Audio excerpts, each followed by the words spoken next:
কপাল লাগবো বালা জায়গার মধ্যে বওয়াটা, এটা আনের কপালের দরকার, এটা আনের ভাগ্যর দরকার, এটা আনের তকদিরের দরকার। আনের মতন আমার মতন বহুত মানুষ রাস্তাঘাটে করতেছে, আইসে বাজার করছে গেছে, নসিবে নাই।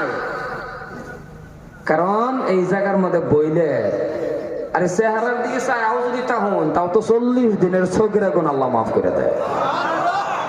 যেটি খারে রয়েছে, যেটি এনু গেছে হেনু গে বই রয়েছে, এগর গোনা মাফ করার দরকার নাই। আর হেরা জানতেছে ব্যক্তি ওলি, কথাটা বুঝছেন না?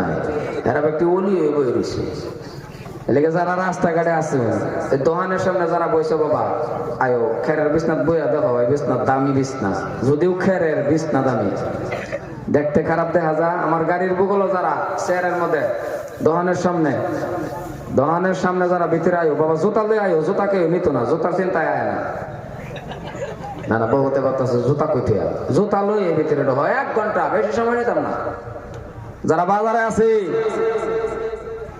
বাড়ির যারা আছে, আমার মা বোনদেরও আমি অনুরোধ করাম, কি গো আম্মা জানেরা, আজকার দিনেও যদি অন্যের জামাই যদি বাইকতে হয়, এটাও অন্য জবাব দিন লাগবো।